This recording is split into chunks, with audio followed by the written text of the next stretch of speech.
How's everything going, guys? Skylight's here to bring you another video on War Commander Rogue Assault, and today we're going to be figuring out how to tackle the new level 80 event base. It's actually not an event base right now, just yet. It's right now it has replaced all the level 60 strongholds and outposts, but it will actually be replacing the event maps starting the monthly event of November, and from there and on for another 3 months. That's going to be the level 60 map for Spec Ops and monthly events. It's probably going to be the one that pays out 7.2k points per win if Kayakite doesn't change the payouts. So yeah, this base is actually pretty interesting because this is probably the easiest third hardest base that we've ever had so far. This base is actually extremely easy. It's just that people look at it and think it's very hard or think it's very efficient because they're not really familiar with how the new light vehicles actually work because they haven't seen them in action enough. And when they see this base right off the bat, they can't really immediately recognize, hey, you can attack this base like this using light vehicles. So that's exactly what we're going to do today. I'm going to be using Humvees. This is a base that's probably more for tier 7 players, so not tier 7, tier 4 units, so it's probably going to be more for CC7 players, and they're supposed to have Stryker IFVs and Ontos. The Striker's irrelevant now because it's not a meta unit. It's been retired. But I'm just going to do it with Humvees because I want to show you guys how easy this base really is. My Humvees are mid-level. Like, they're not, I mean, they're max and they have decent equipment, but a lot of them, I'm still lacking a lot of equipment bonuses. Like the crew, you see that damage bar out there, and also I have 20% less damage to, I'm still missing a plus 20% damage to structures, and that is really huge. Same goes with the armor. I'm still missing a lot of bonus up here. So yeah, if I can do it with these, then it'll probably be insanely easy for the players who are at the level that they're meant to be doing this base, who are at the stage of gameplay of players who are meant to be doing this base, because they're going to have Ontos, or I think even Stryker IFVs would work. A hybrid would probably be the best kind of tune. So yeah, we're just gonna start off with Humvees.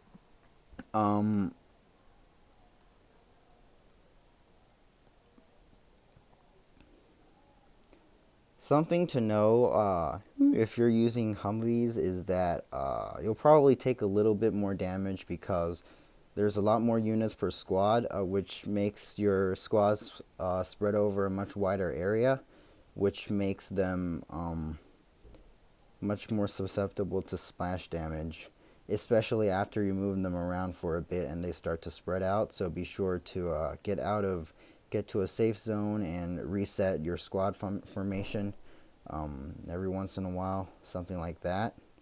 See, I wait for the squad to reset to their default formation, and then I move them again. My Humvees have red eye missiles because they're level 10. But if your Humvees are level 7 or below, because the red eyes unlock at level 8,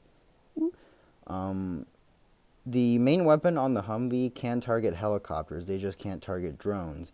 There's only a couple drones up here, so as long as your Humvees have decent survivability stats, so health and damage resistance, they should be able to survive it pretty easily. I'm just messing around here. Yeah, I'm not really following my plan that strictly, because it's not even that hard to pass this base. Using these Humvees, I found that I sometimes struggle to make it in 5 minutes, but I don't actually get my platoon destroyed, which is really what matters. I think this is the part where most of the time I end up taking the most damage.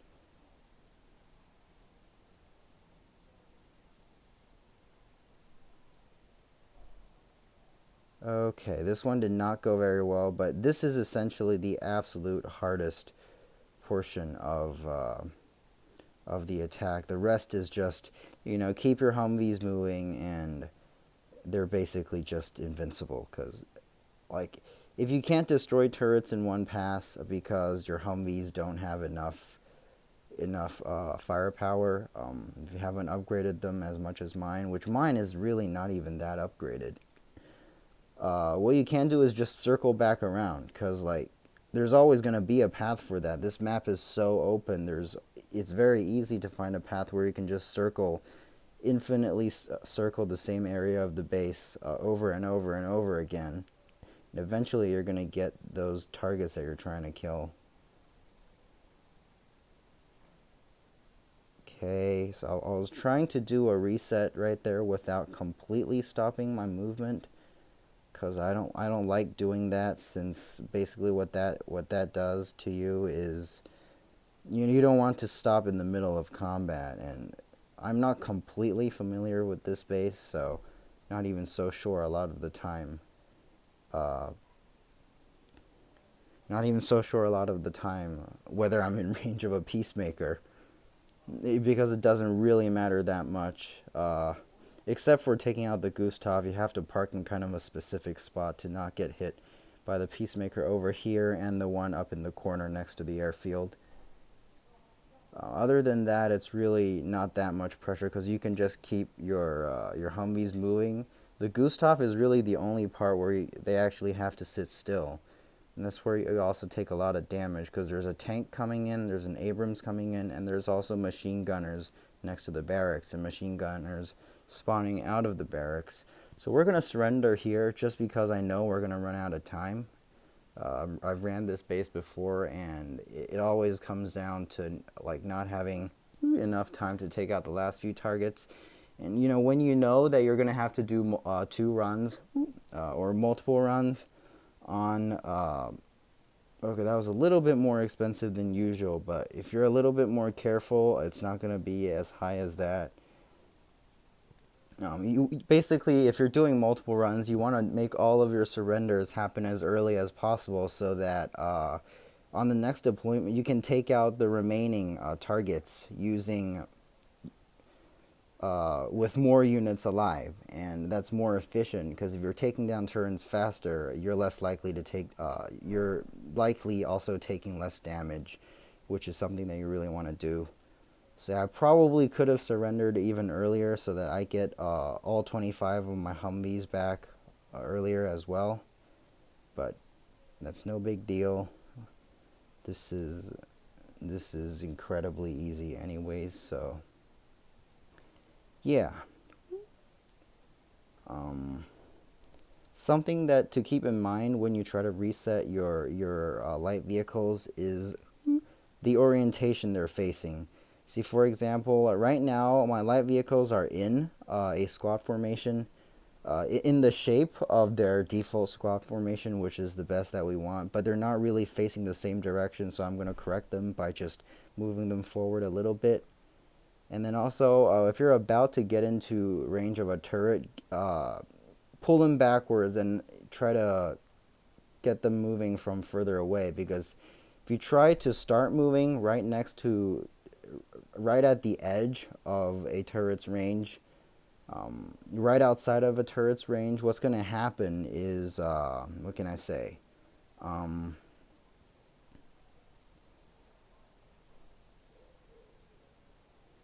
What am I trying to say? Basically,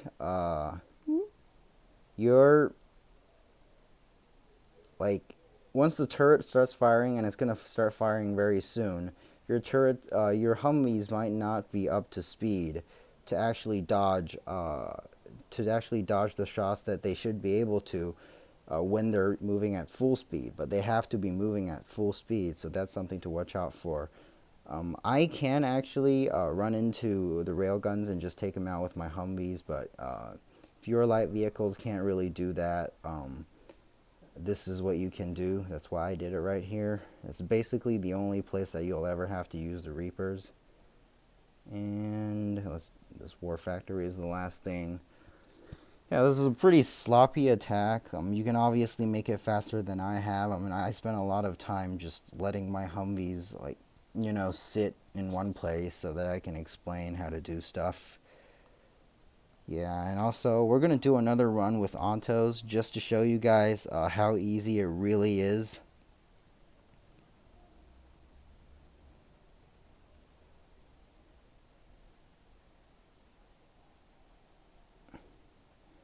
I'm gonna show you guys my Ontos too. My Ontos has maxed turrets with it's Mark 1, but the most important part is really the Mark 1. It's not even because of the DPS, it's the turret turn speed. LAVs are pretty much unusable without a very highly upgraded system slash turret equipment, because their default turret turn speed is insanely slow. And yeah, that really becomes a problem. I mean, my Bradleys, they have level 1 turrets, and I try to deploy them in combat, and if you drive them by a structure and they target it, they don't even have enough time to whip their turret around and fire one shot um, before the target gets out of range. That's how slow it is. So yeah, upgrade your system as soon as possible. That's the first slot of equipment if you're going to use LAVs. So we're going to use the Ontos again. I think something I can do this time to avoid all of that. Actually, no, we're just going to go down here again. I was thinking of taking out the Gustav first. So just look at how quickly the Ontos is going to be able to delete all the turrets on the map.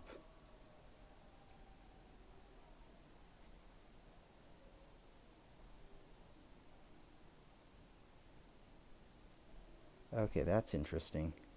That is not what it did the last time I tried this base. Anyways, that's not a big issue.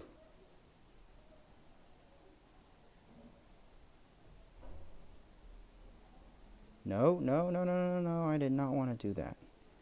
Okay, I forgot there was a peacemaker there, so that's my bad right there. This doesn't have to happen to you. Yeah, I just increased the repair cost. You guys are still going to be able to tell how easy this is, though. These are also not that highly upgraded Ontos. I mean, the system slot is maxed, but that's kind of mandatory for any kind of light vehicle you're using.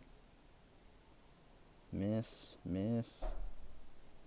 Just gotta make sure that peacemaker doesn't hit. You see, these light vehicles are actually pretty tough. I haven't even lost one yet, even though I've been taking damage from all kinds of things left and right. That Abrams might actually kill one, though. Go back down to take it out. What you can do to the Abrams is you can actually drive past them, and you get like a free burst of shots without it firing back, because it takes so much time for it to turn its turret around. Interesting how that works out. It's not even all about the DPS and the stats anymore. A lot of the things that gives certain units an advantage now are kind of more qualitative things.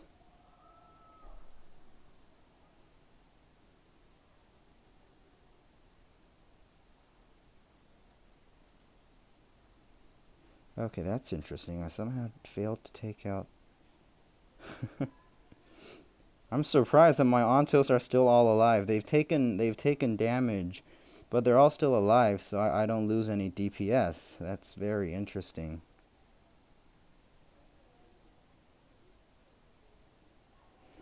You see, like, if they're not working very well, just keep them going, and you can just circle back around and take out the target. Okay, that is just annoying. My Ontos performed way better the last time I tried this. Okay, I lost one Ontos right there. Still going in circles. This is not as efficient as I planned, but still, I mean, maybe it's not that cheap, but it's still pretty easy. Once you figure out the best pathing by experiment, you're gonna be able. I mean, I'm sure there's certain paths that are more efficient than others, You don't always have to take the kind of damage I just took. I'm going to go for a bit of a reset right here. And reset the turret too. Notice how, like, for these light vehicles, if the turrets are messed up or they're aiming somewhere else, let's see. I'm going to try to do something to make them actually do that. What can I do?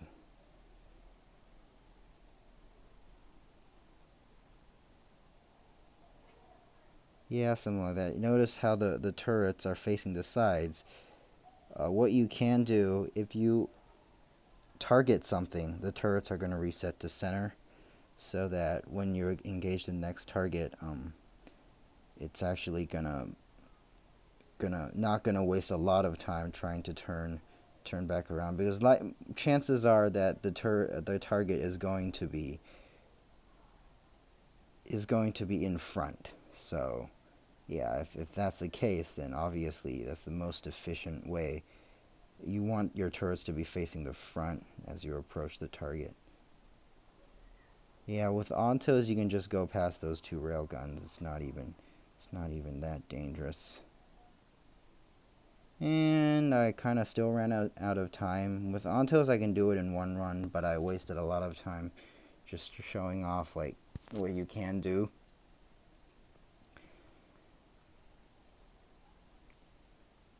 Same repair cost. It's not supposed to be the case if you're actually being careful and consistent and doing the optimal stuff instead of just kind of messing around here. Really, the purpose, this is not like a sample run for a perfect strategy.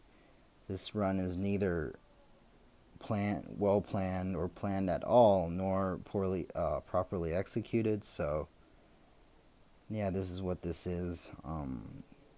I could probably come up with a video of something better. That's probably gonna come later though.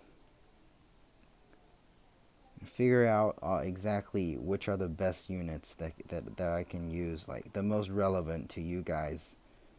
I mean, depending on which levels need help the most, that I can use to take down this base. Yeah, I want to do an example using Strykers too, but I haven't actually built enough Strykers. As you guys can see, Stryker IFV only 3, so obviously I can't put together a platoon with that. Yeah, but Strykers can work too. If you're using Ontos, you kind of need to have the red eye, unless you're using to do a first run to kill the choppers using anti-air units, because these guys can't target air units at all, helicopters or fixed wings. So you really need the red eye, because there are a couple helicopters, and the Cobras, they're not very strong, but you can't let them stay alive for the whole round. That doesn't really work out, and just nibble your Ontos. So yeah, that's it for the level 60 base. Hope this helps you guys. If it does, please leave a like or leave a comment, and I'll see you guys next time.